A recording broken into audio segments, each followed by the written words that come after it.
Donc chaque année on commémore la libération de la ville de Nice aujourd'hui, ce qui nous intéresse. Alors les Américains sont présents, drapeau américain.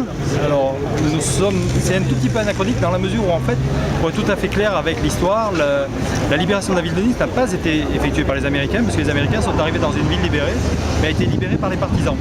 Qui ont payé un lourd tribut, puisqu'il y a plus de 33 morts sur les 2 jours précédents, le 26 et le 27. Mais aujourd'hui, nous reprenons, puisque nous avons le plaisir de mettre en œuvre nos véhicules pour le devoir de mémoire en premier lieu, et surtout le plaisir de rouler. Et donc nous commémorons les troupes américaines. C'est vrai que malheureusement, nous ne faisons pas appel à nos partisans, et c'est très très dommage, parce qu'on oublie une petite page de l'histoire en fait. Pour quelle raison on ne fait pas appel à nos partisans Pour la bonne et très simple raison, c'est que les partisans n'avaient pas le même équipement. Alors on a quelques représentants de troupes FFI, de traction et autres. Oui.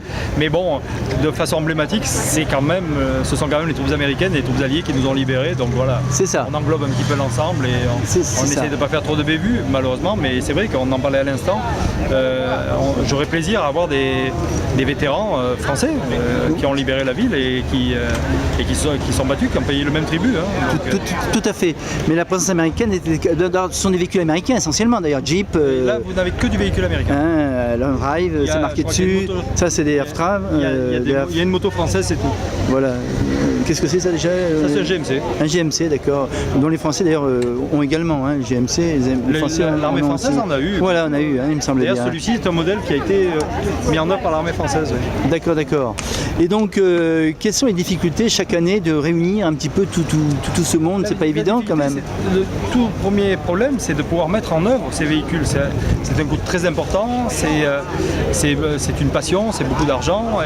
Et le problème, c'est qu'après, mon travail, moi, est personnellement de contacter les communes de manière à avoir des budgets et d'essayer de faire une espèce d'adéquation frais, budget. Et les budgets aujourd'hui se rétrécissent à vue d'œil. Et voilà, donc aujourd'hui, ce qui est important, c'est d'arriver à faire plaisir à tout le monde. Tout à fait, parce que tout le monde a plaisir à voir ce genre de choses. C'est magnifique, c'est vrai que c'est magnifique, et après ils vont défiler, donc les gens pourront les voir encore plus facilement.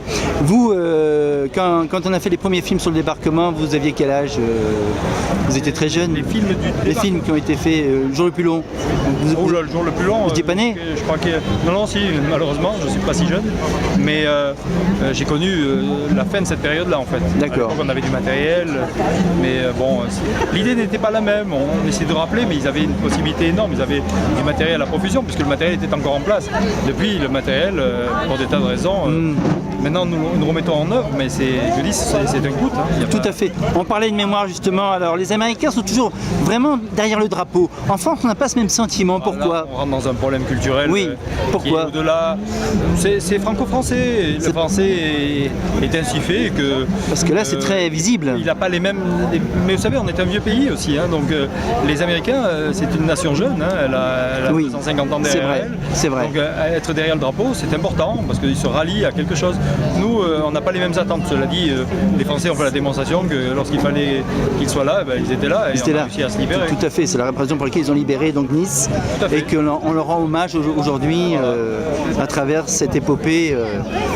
C'est vrai que c'était pas évident, j'imagine, à l'époque. C'était pas facile. Ça devait être très dur. Bien qu'on n'ait pas eu de combat très très ciblé ici. Oui. Ça a été encore sporadique, mais bon, il y a eu des bons. Tout à fait. Ces véhicules sont en très bon état, en fin de compte. Ils roulent en très bon état. C'est exceptionnel. Ah oui. C'est exceptionnel. Et c'est vrai que vous avez l'appui d'associations qui sont vraiment performantes aussi. C'est le difficile travail de l'associatif de pouvoir amener les gens à venir, à présenter leurs engins. Donc il faut arriver, je veux dire, à trouver un bon équilibre entre un repas, un petit peu d'essence et puis le plaisir de défiler sur la province anglaise. Tout à fait. Je peux vous dire qu'au niveau de tous les amis, c'est un des défilés qui leur plaît le plus. J'imagine, et puis c'est vrai qu'aujourd'hui il fait un temps particulièrement beau.